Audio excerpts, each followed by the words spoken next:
और बच्चों कैसे हो? उम्मीद करती हूँ आप सब अच्छे होंगे। बच्चों, आपके साथ कई बार ऐसा होता होगा कि आप किसी समस्या से घिर जाते होंगे और फिर दिमाग भी काम नहीं करता होगा। कई बार तो मुसीबत इतनी बड़ी होती है कि डर लगने लगता है। लेकिन बच्चों, जीवन में समस्या कितनी ही बड़ी क्यों ना हो, बुद्धि से काम लेना चाहिए। हर मुसीबत का हल निकल जाता है। चलो, ये बात तुम्हें इस कहानी के जरिए समझाती हूँ। ये कहानी जंगल के राजा, शेर और एक खरगोश की है। ये कहानी सुनकर तुम्हें मजा तो आएगा ही, एक बहुत बढ़िया सीख भी मिलेगी।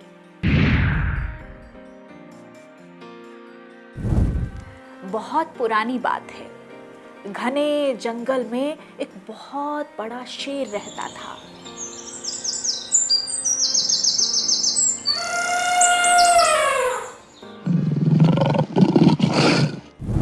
रोज शिकार पर निकलता, एक दो नहीं बल्कि कई जानवरों का काम तमाम कर देता। जंगल के जानवर शेर से डरने लगे। जानवरों को लगने लगा कि शेर एक एक करके जंगल के सारे जानवरों को मार डालेगा। जंगल में कोई जानवर नहीं बचेगा। सारे जंगल में सनसनी फैल गई। सब सोचने लगे शेर को आखिर कैसे रोका जाए। एक दिन जंगल के सारे जानवर इकट्ठा हुए, बैठक हुई। जानवरों ने अपनी अपनी राय रखी। अंत में उन्होंने तय किया कि वो सब शेर के पास जाकर उनसे इस बारे में बात करेंगे। अगले ही दिन जानवरों का एक दल शेर के पास पहुंचा। कई सारे जानवरों को एक साथ अपनी ओर आते देख शेर घबरा गया। लेकिन शेर तो शेर है। उसने गरज कर पूछा, क्या बात है? तुम सब यहाँ क्यों आए हो? जानवरों के झुंड में से एक ने कहा, महाराज, हम आपके पास निवेदन करने आए हैं।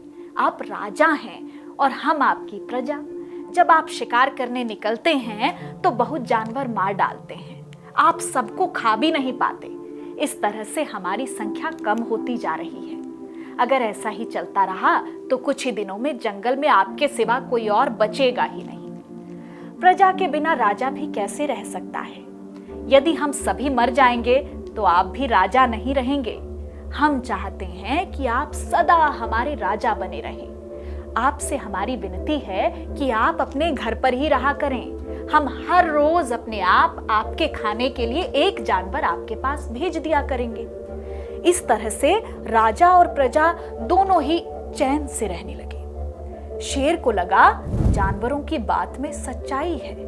उसने पल भर सोचा, फिर बोला, अच्छी बात है, मैं तुम्हारे सुझाव को मान लेता हूं। लेकिन याद रखना, अगर किसी भी दिन तुमने मेरे खाने के लिए पूरा भोजन नहीं भेजा तो मैं जितने जानवर चाहूंगा मार डालूंगा। जानवरों के पास कोई और चारा तो था नहीं, इसीलिए उन्होंने शेर की शर्त मान ली और अपने अपने घर चले गए। उस दिन से हर रोज शेर के खाने के लिए एक जानवर भेजा जाने लगा। इसके लिए जंगल में रहने वाले सब जानवरों में से एक एक जानवर बारी बारी से चुना जाता था। इन्हीं जानवरों में एक खरगोश भी था।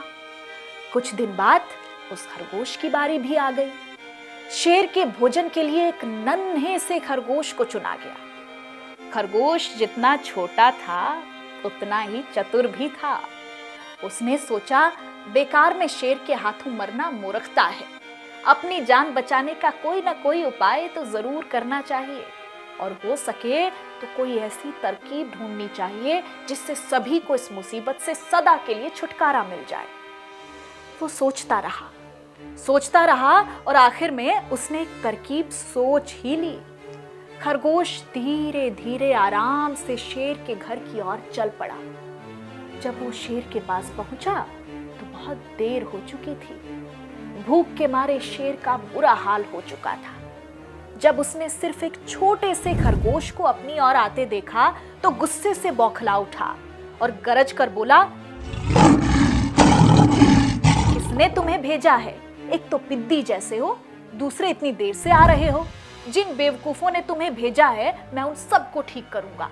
एक एक का काम तमाम न किया तो मेरा नाम भी शेर नहीं। नन्हे खरगोश ने आदर से जमीन तक झुककर कहा, महाराज अगर आप कृपा करके मेरी बात सुन लें तो मुझे या और जानवरों को दोष नहीं देंगे।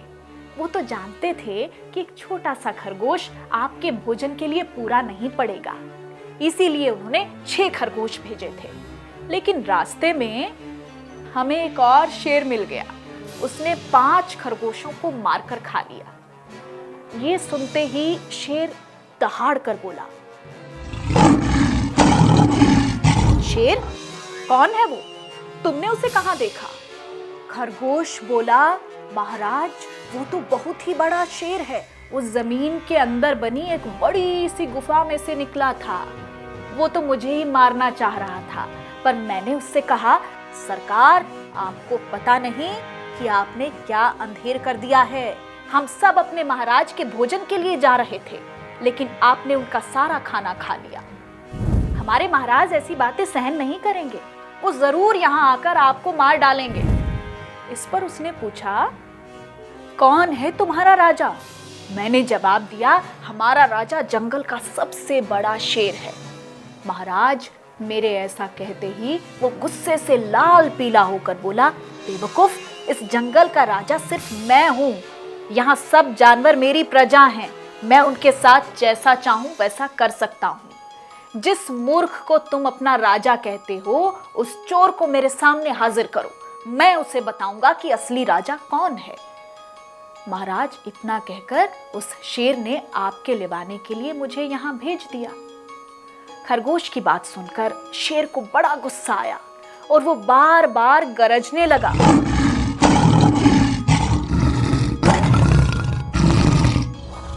उसकी भयानक गरज से सारा जंगल दहलने लगा।